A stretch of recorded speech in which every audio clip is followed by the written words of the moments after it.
guys, welcome to my channel. Please don't forget to subscribe and share. And also, please don't forget to like. It truly helps our channel. Happy reading! Hello everyone, this is chapter 12 of Heroine's Revenge, and let's start reading.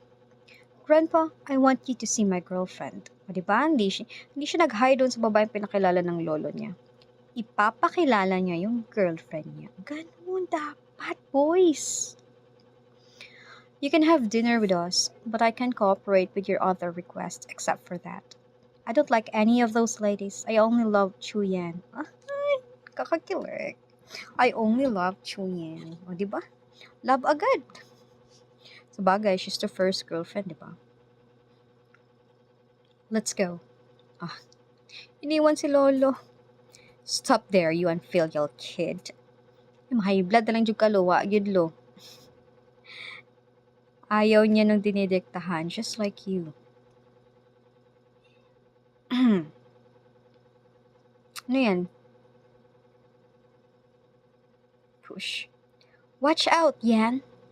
Bakit? Ano naman nangyari na naman yan? Ay, pinalo. Oh my gosh. At siya ang napalo ng tungkod? Is it a cane? Parang.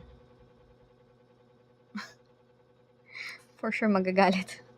For sure magkakagalit na naman tong maglolong to kasi nasaktan yung girlfriend niya. Ay, naku, lagi ka na lang na-hospital, girl. Hi there. We met again. Sino ba yan? Open eyes. Don't worry. You didn't turn dumb.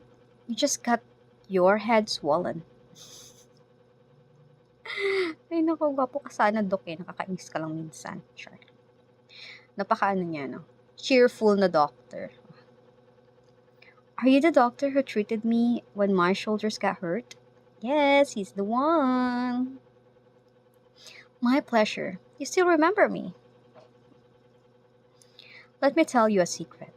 After Yan's grandfather knocked you out, Yan became furious.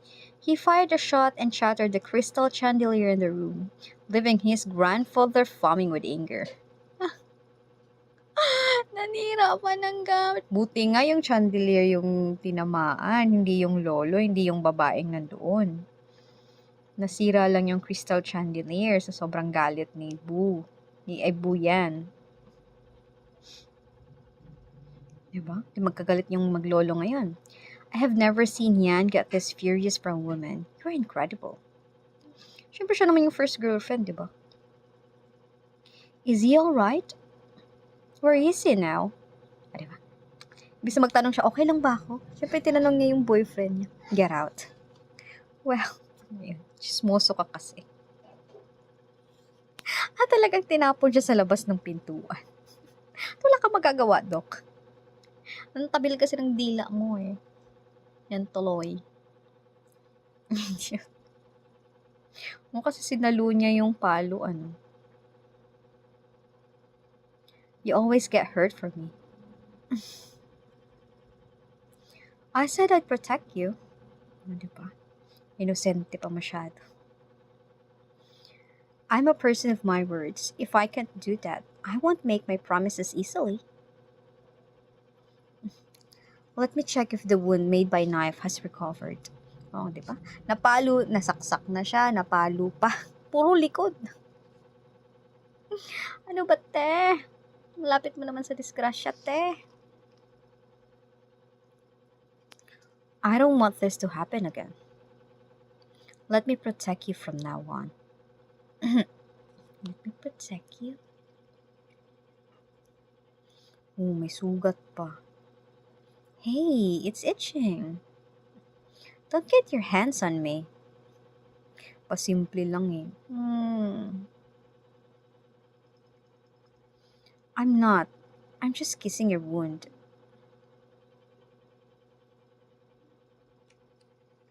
Stop it. We're in the hospital. Do you mean we can make out at home? Let's go home now. Ano ba namang tanong yan? Kung hindi daw pwede sa ospital, pwede sa bahay. Uwi na tayo. Ganun. Ganun lang kasimple, di ba? Ang daling kausap. And next. Umuwi talaga sila. You have such a large bedroom, yet you only decorate it with black and white stuff. Don't you feel it's too dull? Oo nga naman. Sa bagay siya lang naman kasi mag-isang nakatira dyan eh. Lalaki pa. What color do you like? Ay, papaayos niya. Gusto ko yung mga ganyang lalaki. Nga, ikaw bahala. Ganun. Pink. How about we paint the wall pink? O, diba? Titignan niya. Payag ka, pink? Naughty.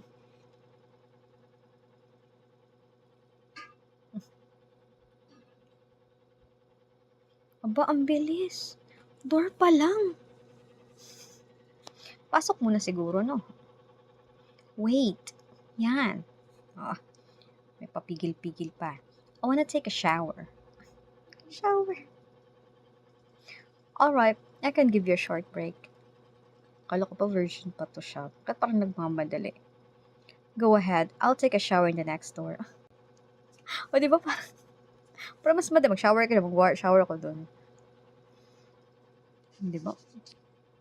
Ay, sexy. Sexy ni ate mo, girl. And naka-bathrobe lang. At pabasa-basa pa siya, kunwari.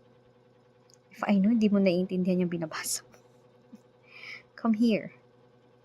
Hindi nila. Mamadali. What are you doing?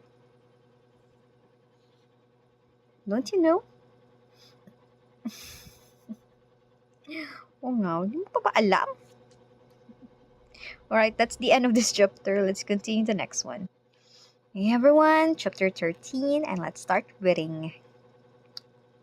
Flops. And, ay, tinapon agad sa bed. Excited yarn. Talagang excited siya. O, diba?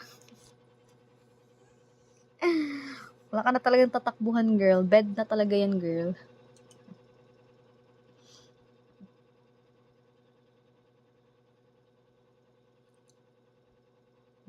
Give in ka na. Be good. Wala na talaga siyang choice. Be good ka na talaga.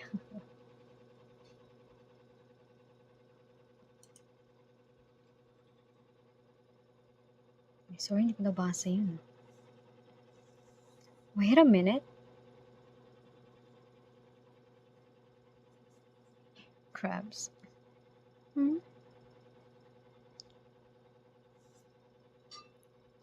I want to hear you call me baby. Ayun na naman yung baby na yan eh. Oh, baby, baby, baby. Nakatagang choice, girl. Chuckles. Tawagin mo na kasi siyang baby. Ah, tatawag din naman pala eh. Baby. And chose. O, diba? Hubad agad.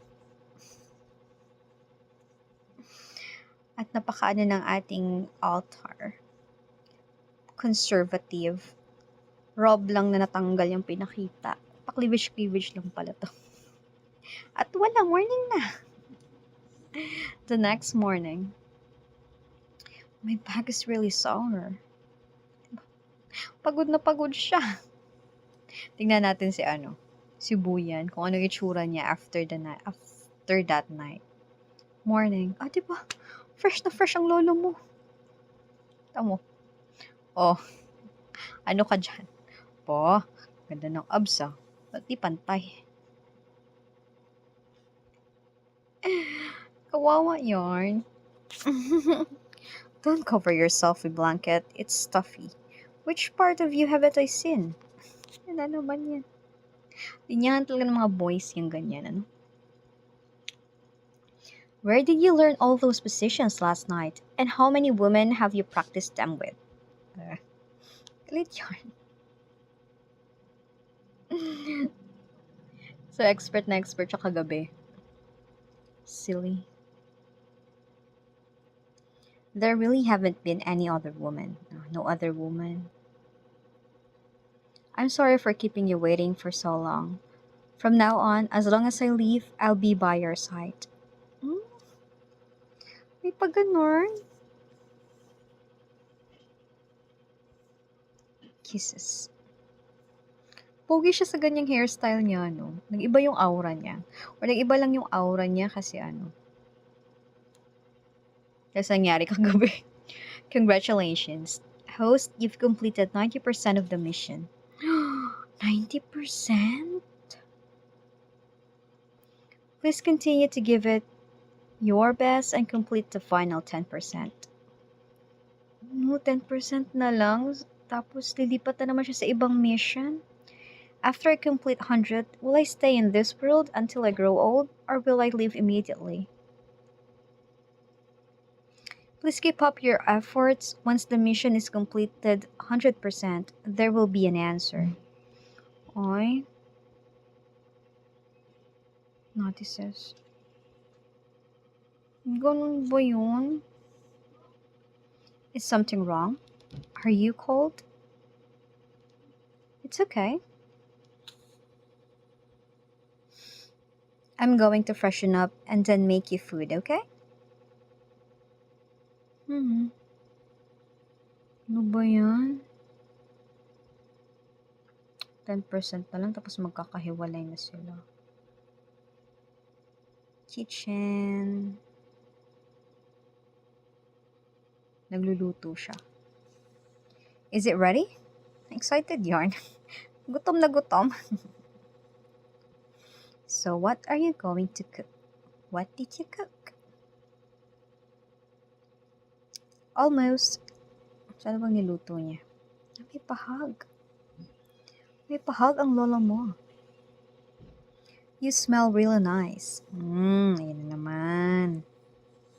I use your shower gel and shampoo. Enough, my back is sour. Ayaw na niya. Holds. Oh! Nilagay agad sa taas. Wala kang kawala ngayon. Kita mo, may iba siyang plano. Instead na kumain, iba. Be careful of the soup on the side. I put a lot of effort into making it. Oo nga, niluto niya yan para kainin niyo. Hindi yung siya yung kakainin mo. Guess I have to make you think only of me. Ay, napaka-cheesy naman pala nitong ating Mr. Boo. Kala ko snobbish. And that's the end of these 2 chapters. See you in the next one, guys. And please don't forget to like and subscribe. Bye! Thank you for reading with me, everyone. Until the next chapter. Bye!